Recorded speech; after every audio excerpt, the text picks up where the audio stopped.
కార్యక్రమాన్ని నిర్వహిస్తున్నటువంటి కళాకారుల మిత్రులకు మా బైరాగన్న కూడా మొదటి నుంచి ఉన్నాడు, మర్చిపోయాను, సారీ అని. ఈ కార్యక్రమాన్ని నిర్వహిస్తున్నటువంటి మిత్రులకు అభినందనలు. ఇప్పుడే వచ్చినటువంటి దర్వాంజనకు కూడా స్వాగతం. మిత్రులారా,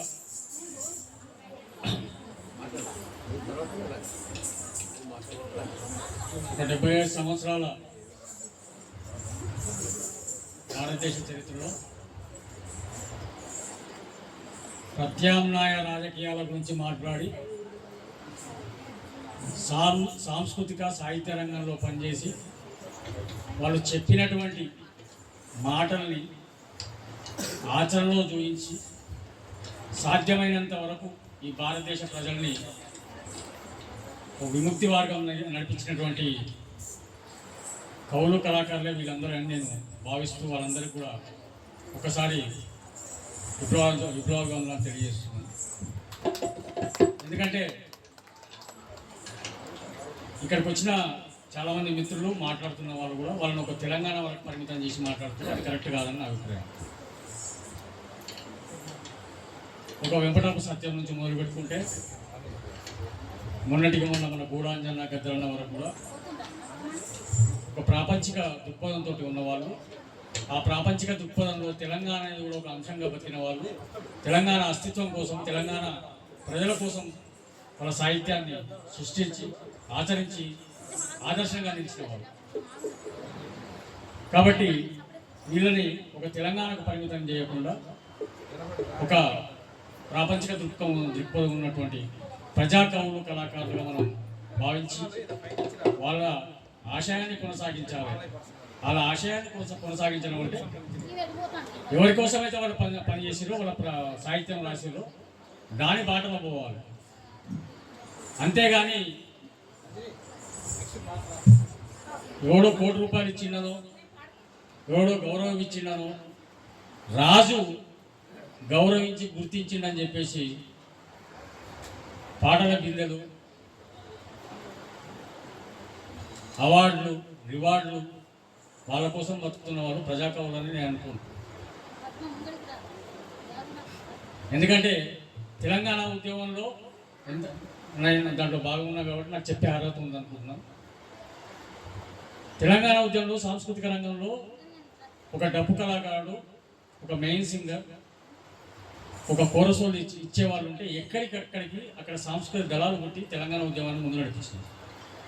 ఆ తెలంగాణ ఉద్యమంలో కొంచెం పాత్ర ఎక్కువ ఉండొచ్చు, తక్కువ ఉండొచ్చు, కానీ తెలంగాణ రాష్ట్ర సాధన తర్వాత ప్రతి ఒక్కరు కూడా మా అంత ప్రజాకవులు లేరనుకుంటా ఎప్పుడో చేసింది చెప్పుకుంటూ ఇప్పుడు ప్రజల పక్షం అని చెప్పుకోవడం చాలా దుర్మార్గం, దరిద్రం.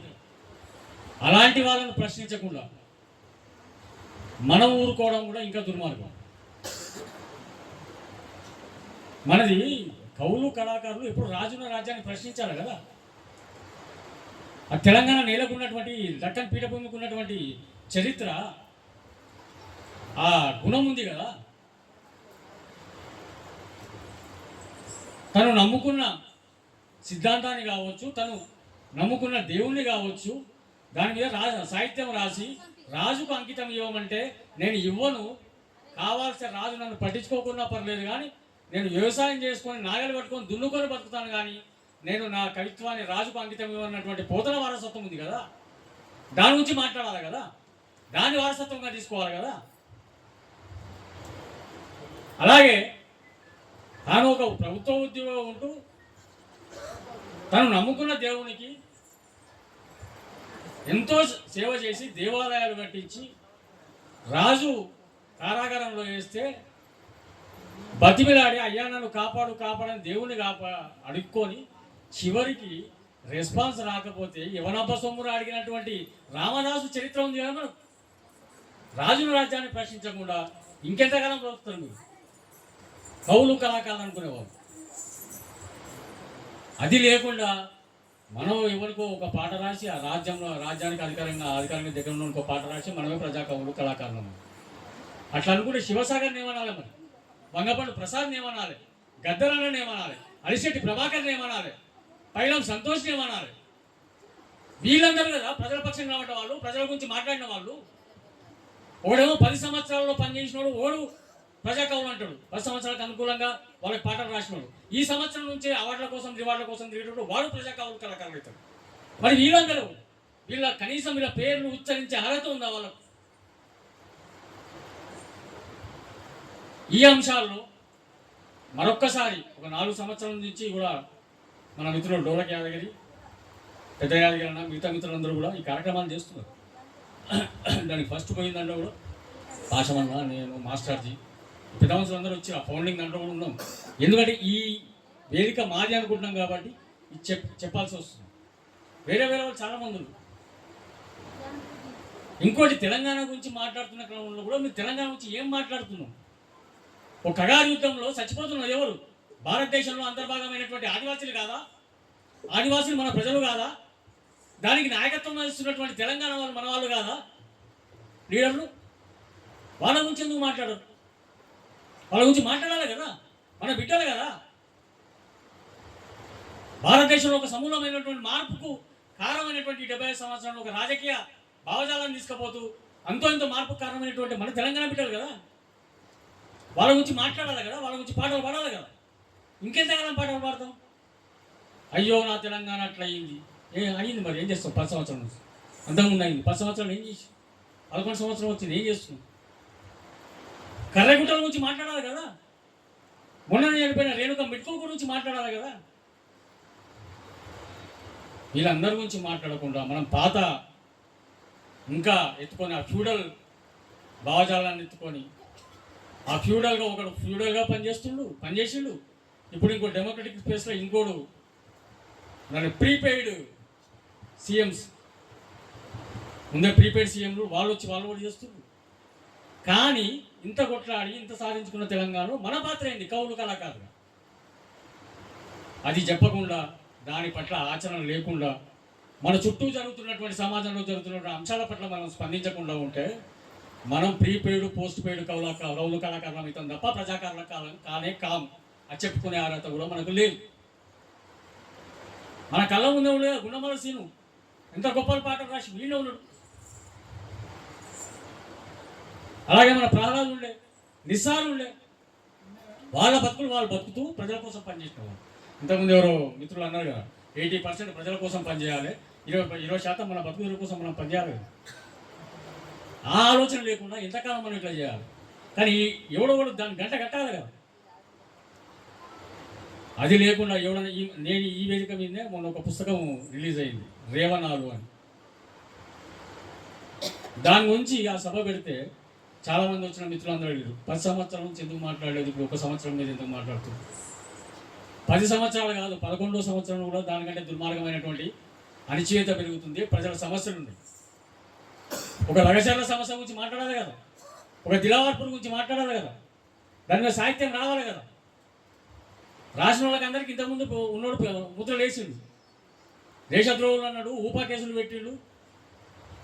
కొత్తగా వచ్చిన వాళ్ళు ఏం చేస్తారని ఒక అంశం. కానీ రాజును రాజ్యాన్ని ప్రశ్నించకుండా, నేను 1కి 4 సార్లు చెప్తుందంటే, రాజును రాజ్యాన్ని ప్రశ్నించకుండా ఈ దేశంలో ఒక తీవ్రమైన మార్పు రావడానికి కారణమైనటువంటి కవులు కళాకారులుగా మనం ఉండాలంటే ప్రజా వ్యతిరేకమైనటువంటి ప్రతి ఒక్క అంశంలో కూడా మన స్పందన ఉండాలి, మన ఆచరణ ఉండాలి, మన ఆలోచనను ఆచరణలో పెట్టాలి. పెట్టకుండా మనం ఎన్ని చేసినా కూడా చరిత్రలో మనం నిలబడము. రెండోది, చరిత్ర మనం క్షమించదు, ప్రజలు మనం క్షమించరు. ఈ అంశాల్లో దృష్టి పెట్టుకొని ఈ అంశాలను కూడా మనం ముందేసుకొని మనము ప్రజల వైపు ప్రయాణం చేస్తే నిలబడగలుగుతాం. ఆ క్రమంలో ఇప్పటిదాకా అంతో ఇంతో రాసినాం, ఇప్పుడు రాస్తున్నాం, ఇప్పుడు కొంతమంది కూడా రాస్తున్నారు. దాన్ని ఒక సామూహికంగా ఒక 4-5 గ్రూపులు ఉండొచ్చు, ఒక కళాకారుల వేదిక ఉండొచ్చు, ఇంకో కళాకారుల వేదిక ఉండొచ్చు.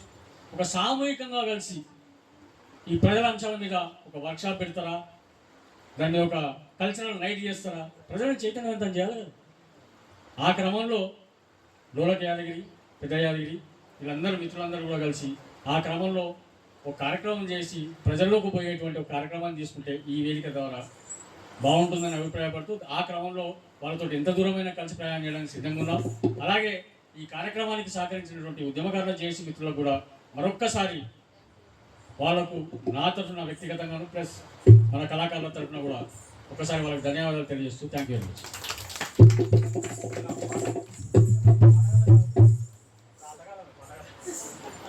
పాట పోయింది రాతగాలని అంటున్నాడు అన్న.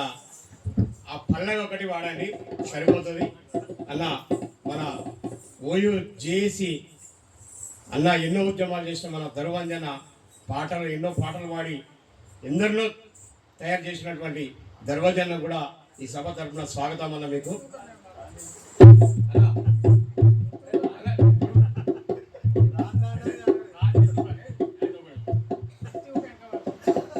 ఈ ప్రభుత్వాలు ఎట్లున్నాయంటే సీది ఉంగిలీసే గీ నయ్యి నికల్తా ఒక సామెత ఉంటుంది.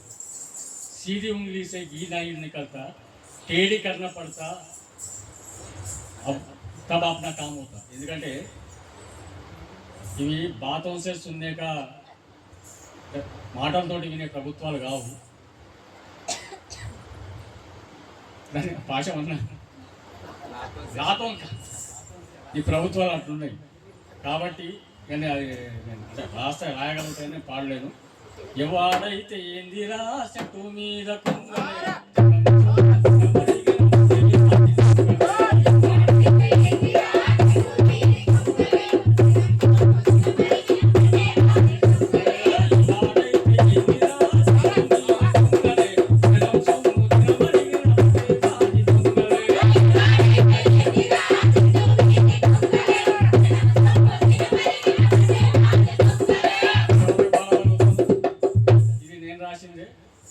ఇంతకుముందు తెలంగాణ ఉద్యమంలో బాగా ప్రచారమైంది.